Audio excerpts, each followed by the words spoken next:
Hey everybody, Professor Hill here. So today we're going to talk about positioning. I'm going to do my best. This won't be a professional recording. I'm not going to edit out ums and oops and mistakes. So just like class, keeping it real. Okay, so talking about positioning, we're going to start off with some examples. And we're going to talk about different pizza franchise restaurants. The first one's Pizza Hut. They happen to be number one, 5.8 billion. They were doing not so well a few years ago, but have kind of righted the ship. Their positioning has been pretty consistent over the years. And one way to think about it is that being the head chef for Pizza Hut is probably one of the toughest jobs in America. Why do I say that? Because every couple of months, Pizza Hut has to come up with some new variety of mixing together dough, red sauce, and cheese. So they always are introducing new products, new types of pizzas or calzones, which they call zones.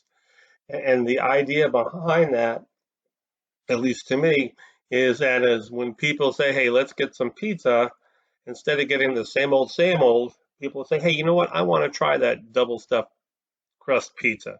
I want to try the Big Dipper. I want to try the mozzarella poppers. I want to try the Big New Yorker. I want to try the double layer pizza.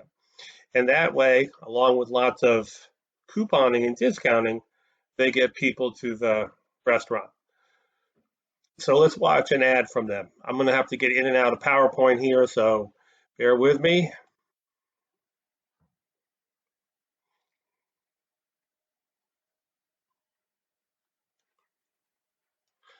Okay, here we go. Nearly 2 full feet of pizza. 24 pieces. Wait. Really? 24 pieces? That's a lot of pizza. 4 epic sauces. The Big Dipper. Only from Pizza Hut. No one out-pizzas the Hut.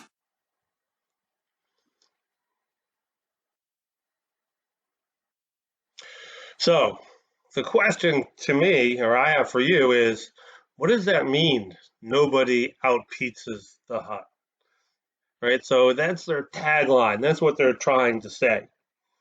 So you always want to make sure that's really clear. All right, now the next company is Domino's. Domino's is a very good story for positioning, but we're only going to talk about what they're doing recently right now. So they're at $5.3 billion of sales, a lot of pizzas. And over the last probably 5 or 6 years, they've changed and focused heavily on the customer, making sure that they listen to the customer. You can order on all sorts of different apps and Twitter and text. You can find out, you can watch the journey of your pizza from birth into in the oven and when it comes out. They've introduced a priority line now and everything. So they've really decided to focus on the customer, offering rewards and a bigger menu. And let's watch one of their ads. So as you can see, they're focusing on the customer. Yes, discounting is real important, having a low price. They've also significantly expanded their menu. That's their strategy. Number three, which is surprising to me, is Little Caesars. $3.7 billion worth of pizza sold. And Little Caesars has been around a long time. Did well, then for a while didn't do well, have made a very good comeback. And their positioning of what they're about is really clear. It hasn't wavered at all. So right now they're doing the hot and ready, which we'll watch. They're the bestest and the mostest. They're giving you big pizza, tons of pepperoni, bacon, whatever you want on it. And their tagline is pizza pizza, which means cheap cheap. So they're in the market. They're the economy brand. They're the one that gives you a lot of pizza for little money. Quality may not be so great. So it's a hard place to be in the market because who really wants to eat pizza that isn't that great, but they do a really good job of positioning their brand and trying to focus you away from getting more two pizzas for the price of one. Who's similar to them and as a big competitor? That would be Cece's Pizza Buffet, all you can eat for $5 or $6. What is the quality of that pizza like? The fourth biggest is Papa John's at $2.9 billion. And despite the trouble that the owner had with his language in the NFL, they've done pretty well. Um, that person, his father owned a pizza restaurant, a single place, and he turned it into a franchise. Their positioning has been clear from the beginning. It's better ingredients, better pizza, right? Now, what's kind of interesting is why aren't there a lot of Papa John's pizzas in the Northeast, in Massachusetts, Connecticut, New York, Rhode Island, New Jersey, Pennsylvania? Because they're not seen as having the better ingredients and the better pizza. So let's watch one of their ads and we'll find out who that is next. So they're all about quality. And you can certainly think in other parts of the country um, where pizza isn't as popular or there's not as many native Italians, people of Greek descent, heritage, it, there's not as many traditional or authentic pizza places. And that's why they've done well. Really, the number one competitor for all of them are mom and pop restaurants. These are independent restaurants. They could be a single place. They could have several different restaurants.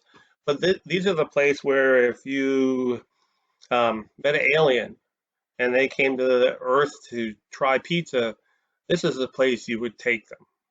You probably wouldn't take them to Pizza Hut or Domino's or Papa John's or Little Caesars. You'd take them to your favorite place in the area, the town that you live in. Roughly, they account for $16 billion worth of pizza sales.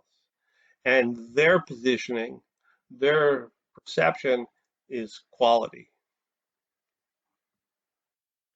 So positioning is creating a perception in your customer's mind that gives your brand a distinct competitive advantage relative to your competitors. It's what you want people to believe about your brand. For example, when you think of these competitors, what do you think of? Chipotle versus Moe's, KFC versus Chick-fil-A versus Popeyes. How you feel about those, your perceptions, right? That's how you position those brands in your mind. So positioning, what you want to be known as, what you want people to think, that's what guides your marketing actions, your 4Ps, because that's what you want people to believe. There are two things nowadays that make positioning very difficult. First of all, it's this idea of information overload. There's way too much information. Marketers spend lots of money advertising, creating messages. We're exposed to over 4,000 or more marketing messages per day. Think about all the things you have to remember for school, for a job, for a sport, your social media, all the news and everything you hear. The second thing is there's a lot of products. There's lots of brands, and the more and more marketers segment markets into smaller segments, we call that fragmentation. That just leads to more brands and more varieties. There's almost, probably more now, over 500,000 active trademarks, brand names. 25,000 to 30,000 are added every year. Just coming up with brand names is really difficult. There's only 8,000 words in the English language. So positioning, while very important, is also very difficult to accomplish. There are 4 steps in positioning. First is the positioning concept. You have to figure out what position in the marketplace you want. How do you want to be perceived? The second step is the positioning communication strategy. That's where you have to then try to implement your positioning. How am I going to achieve the perception that I want? That's branding, that's pricing, that's distribution, that's marketing communication. The third step is positioning assessment. You have to find out how you're doing. Is your brand being perceived in the way you want it to? The last step is positioning effectiveness, and it's closely related to positioning assessment. Given how you're assessed, is your positioning and your positioning communication strategy, is it effective? Are you being positioned? Are you being perceived the way you want? Or is there a difference? And if there's a difference, is it a positive difference? So maybe you can even change your positioning in some way to a more advantageous or beneficial position. Or are you having trouble? Is your target market not perceiving you the way you want? Do you need to change your position? So almost on an annual basis, you need to assess certainly your positioning and your effectiveness, and then see whether it's consistent with your concept, and then decide how you want to communicate, whether you're going to keep doing the same positioning or you need to make a change. In developing a positioning concept, the first questions you have to answer are, especially if you're already in the marketplace, is what position do you own now? How are you perceived by your customers and non-customers? And then the second one is, what place do you want to occupy?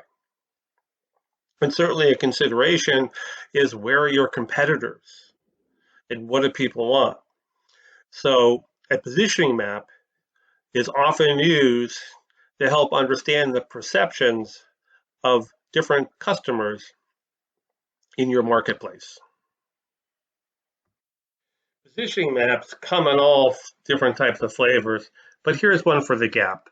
They're at the center right here. So when we look at this, there's a horizontal and a vertical axis. So the horizontal axis on the left starts with trendy, and on the far right, it's classic. The vertical axis is thrifty at the bottom, less expensive, and pricey, and perhaps more status at the top. And so the brands, given the research of consumer perceptions, are able to be placed on this map. So just as if you remember, the Gap happens to be in the middle, so they're neither seen as pricey or thrifty, but they're not trendy and they're not quite classic. They're just kind of everyday, I guess. Banana Republic, which is up here, right? They're seen as more pricey, which is consistent with how they're being marketed and positioned. And then down below them is Old Navy, right there, which is a less expensive brand. So at least in terms of separation for the Gap, which owns all three of those retailers, they're doing pretty well. Now, the color, not the color, but the size of the circle around the black dot tells you relatively how big the company is.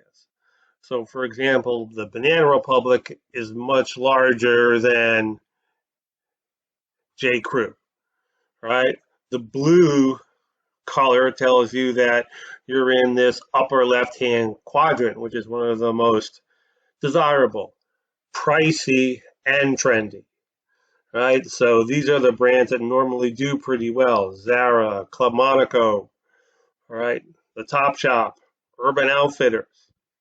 The lower right corner is classic and inexpensive. And who do we see in there? Kohl's, all right? Uniqlo is right on the edge. Limited, which has been struggling. Hollister and American Eagle are seen as more thrifty than pricey. A little surprising to me, but what do I know about fashion? And then over here on the left, we see things that are trendy, but less expensive. From Forever 21, who's struggling over there, not doing well. American Apparel does okay. Aeropostale got bought out by the malls because they didn't want them to close. So you can look at this and find out your relative position. You can see maybe areas like up here, there's not a lot of big competitors. So maybe the Gap as a company might want to try to get Banana Republic more to be there or move the Gap over in this direction. So often, positioning map is useful to help marketers visualize how their brand is being perceived. The most important thing in developing a positioning concept are the 4Ds. And before we go over the 4Ds, I just want to say that there is no one way to do positioning. You can look in different textbooks, you can read different academic journals. People have all sorts of different ways that they conceive and think about how they might position a brand. Yes, or you can use marketing research. There's a fair amount of marketing analytics that can help, but really positioning is having a good understanding of what your customers want, what your competitors offer, and finding a spot, a place where you can occupy it, where you please your customers and you're in a better perceptual space compared to your competitors. The 4Ds help kind of communicate this. So the first one's the idea of, hey, we want to position our brand on something desirable, like the benefits and the features. The issue, and that's pretty obvious, the issue with this approach is that's what everybody does to some degree. All restaurants say their food tastes good. All colleges give great education. All airlines get you there safely and on time. So if think about the consumer, when you hear all these similar claims by companies, it's really hard to stand out because they're all saying the same things. Sometimes, you can really focus on what's important to people. So in cell service, it's 5G, and you can start to see the ads there. Companies are positioning themselves. T-Mobile is the most aggressive. They've launched a 5G network, and that's what they're pushing in their ads. They want to make that important to people. Verizon, the other way to go is the way Verizon is, you can claim to be superior. All right. So Verizon's latest ads, which you probably haven't seen, is they run an actual test with, two consumers and a spokesperson where they test their 5G versus T-Mobile's. And T-Mobile's is not the true 5G, and so Verizon's is much faster. So if you're going to claim to be superior, you need to have some type of credible claim, which means it comes from a third party, JD Powers, research, that somebody can back up your claim. Otherwise, it's really what people call puffery. You're just saying we're the best. We have the best barbecue. We give you the best value for your dollar. That's all puffery, and there's nothing illegal about that. So it's difficult to position yourself solely on desirable attributes because everybody's going to say the same thing. All beer tastes good. All right. So the second D is distinctive.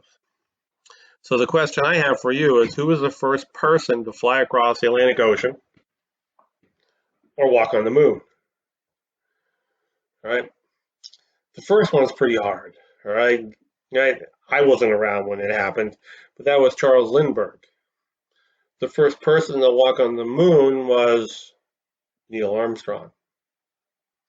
Who was the second person to fly across the Atlantic Ocean? Probably have no clue. All right. Who was the second person to walk on the moon? I'm not even sure who it was. I think it was Buzz Aldrin, right? So the point is what? All right, that companies that go first often are the most distinctive. So when you can create or the first one in a new product category, your brand name often becomes synonymous, becomes a category. So Tesla wasn't the first electric car, but they're the first all electric car brand. So when we think about electric cars, Tesla pops up on most of our heads. Jello, right? It's gelatin is the product category. Can you name another brand of Jello? Tissues to blow your nose and stuff. We call them Kleenex. That's because they're one of the first brands. They own the marketplace. Music players, all right? iPod. I know MP3 players came before from a whole bunch of different companies, but they ended up ending the owning the marketplace early. iPad. Oh yeah, that's a tablet. It could be an Android, but we just say iPad. Under Armour. Any type of performance gear. FedEx kind of owns shipping, overnight shipping of letters and packages. Uber, right? So the suggestion is whatever you do, try to be first at something. Panera Bread's done well. They're one of the original fast casual restaurants that's in between fast food and having to sit down and wait for a waiter and giving a tip. Sorry. Chipotle, healthy and authentic. All right. Apple TV and Roku. Roku has 50% of all the streamers out there. Right. They're the first one. Right. Can you name another streaming device? Yeah, there's Amazon Fire and there's NVIDIA Shield, and there's some other Android ones, but most people can't. Pods, those are the containers you see in people's driveways for when they're moving and they want to store stuff, and then a truck comes along, kind of like a garbage truck with the big fork to pick it up and then deliver it to wherever you're going. There are other companies. Can you name one? Probably not. So being the first at something, even if it's not really a new category, is probably one of the best ways to be distinctive. The third D is durable, which means when you position yourself, you create this perception. You want it to be able to last over time, right? Why is that important? People's minds are like concrete. When it's wet, it's easy to mold and shape. Once it dries, you can't change it unless you break it. So first impression, your first positioning is often really, really important. So you want to pick something that you should be able to hold on to for a while. For example, Southwest, for a while now, with the increase in baggage fees for everybody else, they let your bags fly free. That's a great way to position your brand if people are concerned about how much it costs to fly and those extra fees. The potential issue is if Southwest gains more business just because of that, and the airlines, are their competitors are wondering what they can do, they can always match them. And so no longer is bags fly free something unique to Southwest. And the other part, along with similar to the concrete analogy, is can leopards change their spots? All right. So J.C. Penney, Radio Shack, Sears, Forever 21, Ruby Tuesdays, Kmart, they're forever stuck in our minds in a certain way. And especially if a brand isn't important to you, no matter what commercials there are, even if you pay attention to them, they're probably not going to change your mind. So it's very difficult to change your positioning once it's been set. Now, the last D is real important, and people often forget about it, and that's that it's deliverable. All right, we can sit here as marketers and we can come up with great ideas and figure out what people want, but you have to deliver a product that actually gives them the benefits that they're looking for. Otherwise, you're not going to be successful. So you can't make promises you can't keep. No broken promises. It doesn't matter how good you are at marketing, you can't overcome a product that doesn't deliver in what you say it's going to do. Now, for example, hey, smart car, actually associated with Mercedes-Benz, came over here, good idea, fuel economy was important, environment, all that kind of stuff. Who would drive one of those? I don't know. They're not doing well, right? Fiat. So Fiat bought Chrysler, right? Has done pretty well with the Ram trucks, but they brought Fiats over here. And they're really good at marketing. So let's watch one of their ads. They put a lot of effort and dollars into marketing. So as we can see, that's a pretty good ad. All right, two well-known singers, performers. They spent a lot of money. This past year, 2019, they sold 14,000 cars of all types of Fiats. Right, and they're no longer in the market. Alfa Romeo is going to end up with the same issue. Why? Because one, the car wasn't that attractive, but they were here before. They have a poor reputation. Uh, Italians, if we stereotype in people's minds, Italian products, great design, great style, not particularly reliable. So, whatever you promise in your marketing, in your positioning, you have to be able to deliver on it. The second step is the positioning communication strategy. So, just don't get concept and strategy mixed up. Um, so, now that you know where you want to go or where you want your brand to be, how to be perceived, you have to do it. So if it's a Halloween costume, now you got to put it together, right? So you have to communicate this. You have to implement it, all right? So imagine that you were asked to develop, position a high quality chocolate for the candy rack that you might find in CVS or Walgreens or a convenience store or wherever they sell candy bars. So think about it, right? What would be a good brand name, right? Where does good chocolate come from? To me, it would probably be some type of European name like from Germany or France or Belgium. And how do you communicate that? Well, you make sure that the name, the brand name you choose, the spelling has one of those phonetic symbols in it, like a tilde or the two dots above, right? That we don't use in our country. So automatically people know, even without knowing or being able to pronounce it, that hey, it's from Europe. Think about Arizona iced tea. Why does Arizona work as a brand name? Well, it's hot, so you'd want some iced tea. Iced tea can be sun brewed, so the sun's compatible with your image of iced tea. Deserts are kind of clean, right? There's nothing dirty or anything about them, right? Where's the company located? Where did they start? They started in Brooklyn, New York, right? You wouldn't drink East River tea if you knew what I was, if you've ever been to New York, right? So the brand name is real important, right? And then if we're going back to the chocolate, think about packaging. What does expensive chocolate come in or high quality? What does inexpensive chocolate come in? So even though a Hershey's bar, okay, isn't necessarily bad chocolate, it's pretty good chocolate, it comes in paper. It comes in wax paper, right?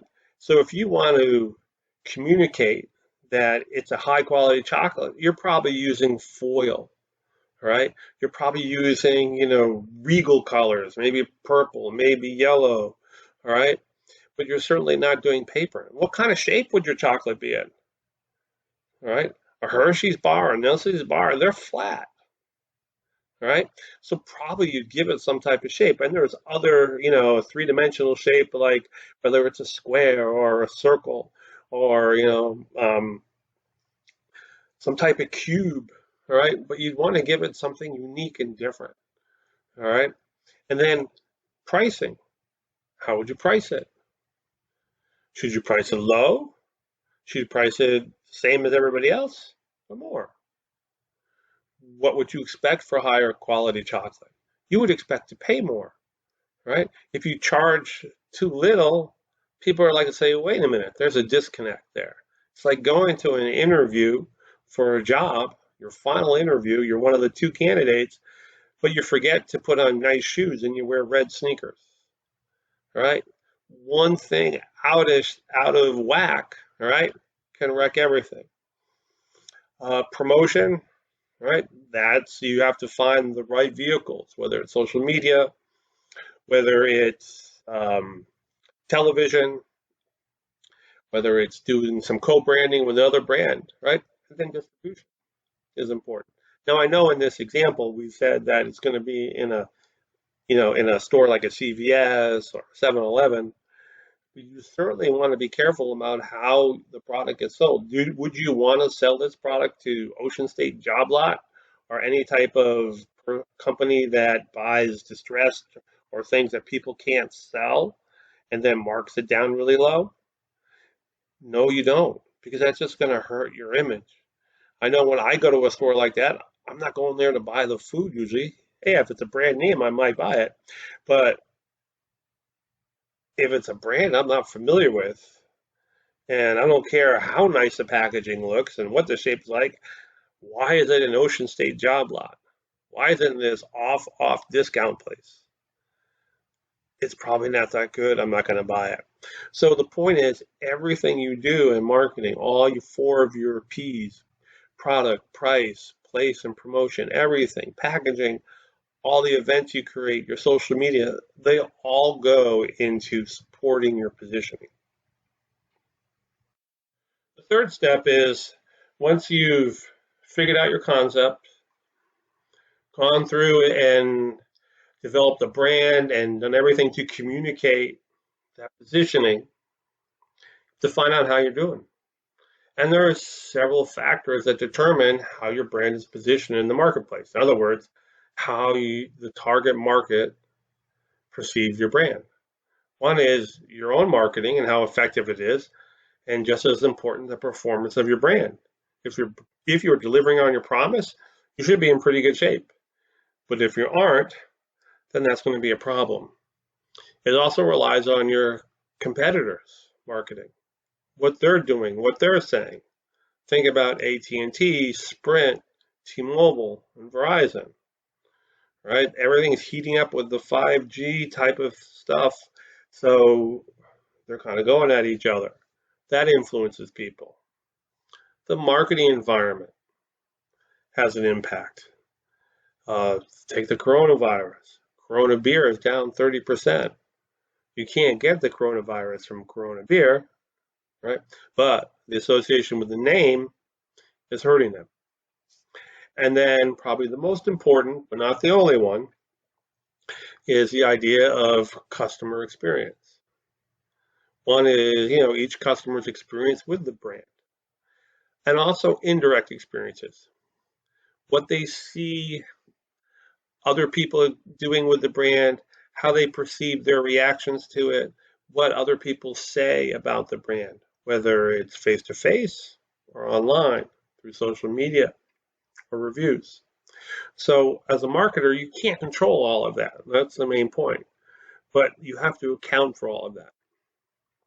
Now, just as kind of a thing here. So suppose you had the winning Powerball ticket worth $750 million. All right.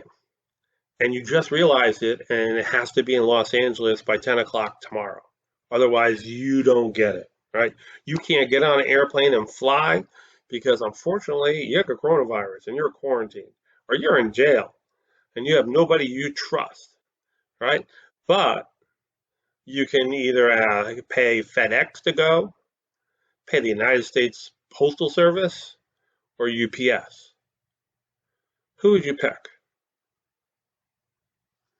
Remember, it's worth $750 million. Most people would not pick the Postal Service, right? Even if it was guaranteed. They'll never be the number one spot, the highest performing delivery service, because one, we don't perceive them as a business. And they're not totally a business, but they're not a government, part of the government. They're a quasi business. Two, we think because FedEx and UPS are businesses, right, they're going to do a better job, right? And we hear stories of, postal workers who take mail and throw it in a closet, throw it away, and people just don't get their mail. And, compared to FedEx or UPS, which don't deliver to us every day, we're more likely to get the wrong mail, right? We get somebody else's mail a lot more often. It's not that FedEx and UPS don't make mistakes. We just don't see it as much, right? So UPS and FedEx, they're the top dogs, all right? The Postal Service can never get there. So what should they do? What should be their positioning? Their positioning, right, which has been pretty good even though they can't make any money, is they're the ones that can do it for the least amount of money. They're the cheapest. They'll come to your house, you can put it in a box, it's easy to do. You can go to the post office, so you have to wait in line, right? But they're going to be the cheapest. So if it doesn't have to be there overnight, right? There's not a $750 million payoff.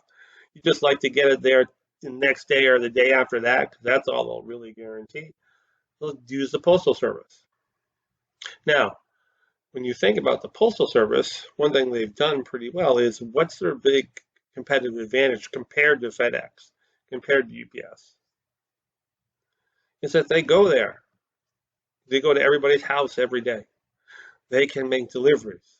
So they've done a good job partnering with FedEx and UPS. And they get a lot of packages delivered directly to them from FedEx and UPS. And then they do that final delivery leg of the delivery. They drop it off the house because they're going there anyway. And so they earn some profit from that. So that's a smart move by them. But they'll never be the number one. So the idea is, hey, if you can't obtain a certain perception, don't keep trying. You're just going to lose. And remember, it's the customer's perception that determines the positioning. You can't believe your own marketing. Doesn't mean you don't really believe it and then you're trying to do it, but what you say doesn't matter, right? What you say doesn't make it so. It's what the customer believes. That's reality. That perception is what is reality. The last step is to evaluate your positioning, how effective it is. So that means looking at, hey, where do we want to be? What are we shooting for? How do we want to be perceived versus how we're actually perceived? How are we positioned in the marketplace by our customers and potential customers relative to our competition? If everything's on track, keep at it, right? Maybe increase our investment in marketing to obtain and maintain that position. If it's not where we need to be, then we have to figure out what to change, right? How can we improve our marketing communication strategy to achieve our position?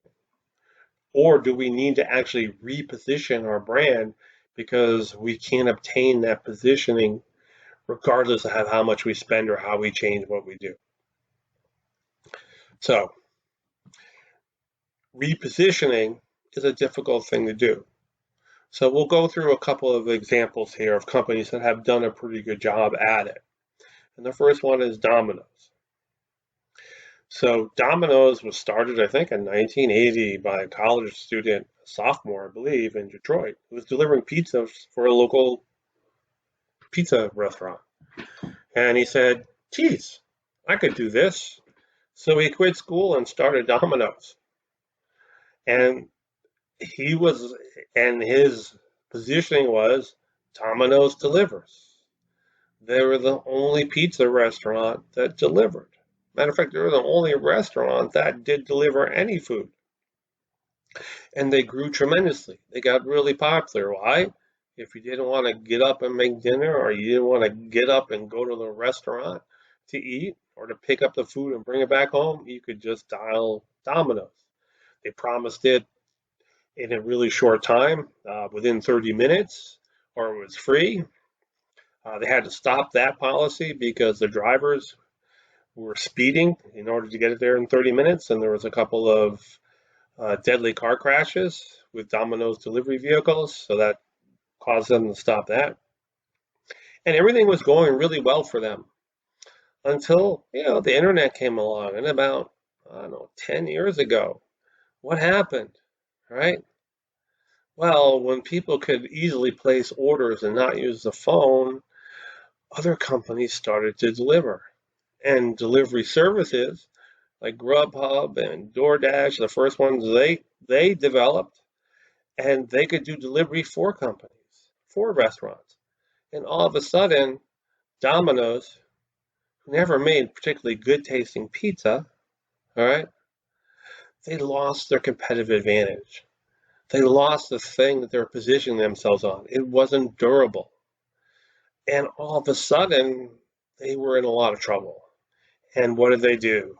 Oh, they came up with all sorts of couponing and gimmicks and Oreo pizza dessert, and they were doing hot bowls, which they may still do. They tried to do hot grinders, coupons, coupons, coupons, coupons, all over the place. Finally, they decided to reposition their brand.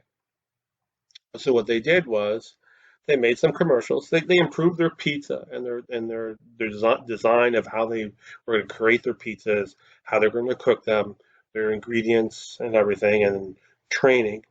And they made some commercials that showed, basically said, "Hey, we're sorry that we made bad pizza, or hurt our feelings to fail you." And they made these commercials and said, "Now we're doing it better." And we're really mostly concerned about the customers.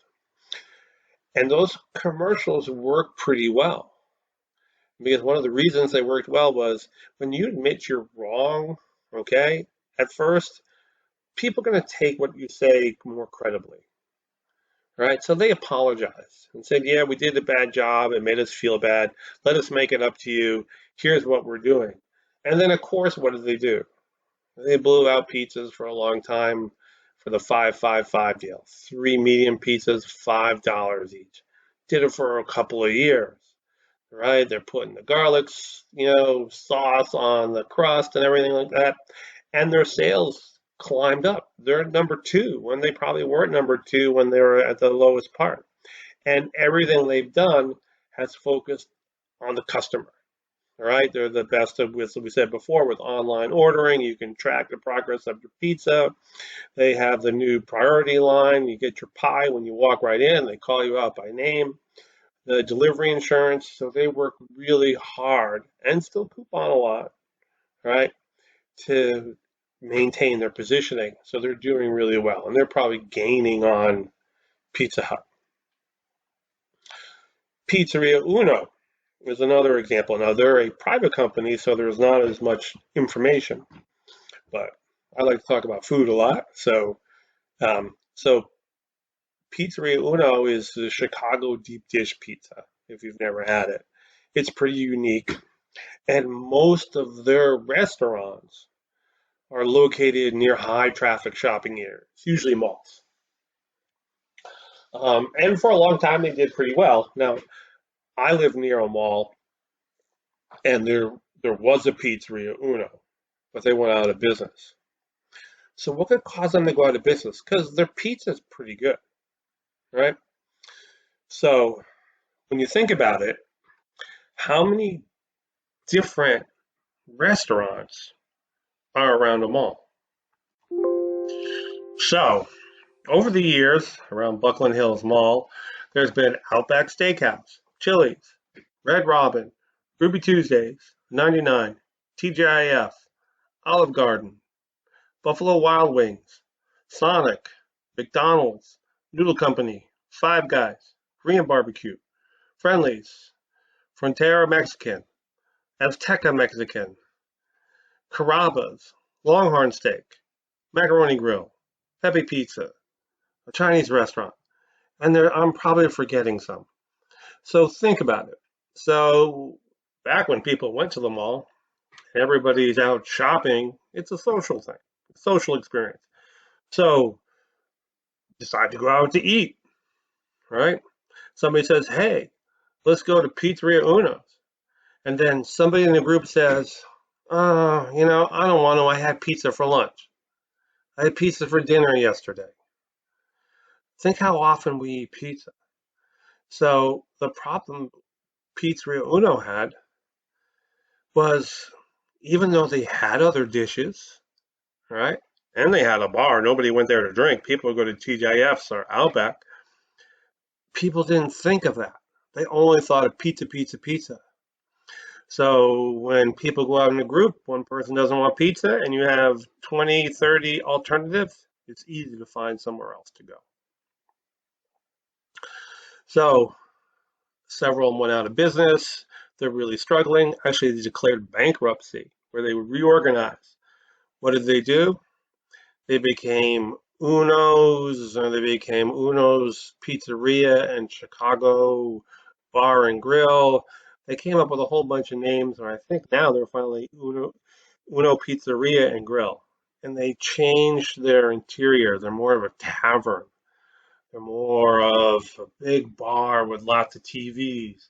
And yes, they serve pizza still, but they have a big menu of hamburgers and sandwiches and non-Italian entrees. They have margaritas for $2 on Wednesdays. They've done a good job repositioning themselves. And in that business, it's if you can get people to come to the restaurant and they have a good experience, it's easy for them to believe the new position. Take Taco Bell, and I think Taco Bell has great marketing. All right, here's an ad from Taco Bell from 1979. So when you look at that ad, what was Taco Bell? What did you think? It barely mentioned being Mexican. All the people there were, all American. All right, I know it's back in 1979, so they're mostly all white. All right, there's the athlete, the high school kid or college kid with his varsity jacket on, the cute young girl working behind the counter, grandma's there with her kids, and their positioning was fresh. All right, may work nowadays, worked for Subway, but back then, even though hey, people cared about their health and all that kind of stuff was starting, it didn't resonate. They didn't do very well. All right, so they got bought out by Pepsi and they changed their marketing. So let's watch really the series of positioning, the ads that really made them what they are today. So they went with a Mexican theme, right? So their other ads, they featured Gidget, the Chihuahua, Yo quiero Taco Bell, right? And they focused on the heritage and the quality of the food and the price. Not that it was healthy or fresh, but hey, that it tasted good, it looked good, and they did the whole Mexican vibe for that. Did really well, right? Probably their best positioning came with this last campaign, which was think outside the bun. So again, they're featuring the Mexican aspect of their food, the taste, the ingredients. You can see the people in the ad were much more diverse. But what does think outside the bun really mean? Right? It's great positioning. So what are they saying? So who are the other big fast food restaurants, especially this is a few years old? It's McDonald's, Burger King, the Chipotle's and the Chick-fil-A's haven't really grown up, or the Popeyes. And so they said, look, hey, if you want burgers, we're not a burger place. You go there. You want McDonald's or Wendy's or Burger King, go there. But if you want something else, that you want something different, think outside the box. So they positioned themselves against their competition and said, that's what they are. We're not them. We're something else. And if you want this, you want that something else, you're tired of that, come to us. And then again, they featured their low prices too. But that's what they're still doing. They have, they do a lot of different foods. They make it up in, different things, different types of chalupas and gorditas and all that stuff. They do a great job marketing, but it's Taco Bell. It's not McDonald's. It's different. On the other hand, repositioning is really tough, right? Kmart can do it. Sears isn't going to be able to do it. J.C. Penney hired a top Apple executive to redo all their stores. And they went from doing all their regular couponing and other types of pricing and marketing to Apple stores, basically. One everyday low price, more expensive furniture, more upscale and younger fashions. They were doing okay, but what happened? They ran out of money because all their traditional shoppers, the late baby boomers, the silent generation, they stopped going. We talked about Fiat, we talked about Alfa Romeo. It's difficult to reposition your brand. You have to be in a position where people, when it's important enough for them to pay attention to your ads, it's easy for them to get that experience that says, yes, you did something different. Food is easier because you can give people free samples. You can make it cheap. You can give it away. And when people try it, it's a proof of concept for them. Yeah, it is better. Other things are tougher. Do you really want to spend $40,000 on an Alfa Romeo? All right, just to make sure to find out it's still unreliable. And that's why the Korean car companies, for example, have the really long warranties. It's a competitive advantage for them, but it removes any doubt, any problems with that. Hey, it's not a Toyota, it's not a Honda, it's not a Nissan. So that's positioning. It's creating that overall strategy, giving your target market and what they want of how do we want to fit into this marketplace, given our competition and given what we can do well, and what promises that we can deliver on. The rest of the course following this is going to be about how we kind of execute that, right? We're going to talk about products and branding, distribution, marketing communications, and pricing.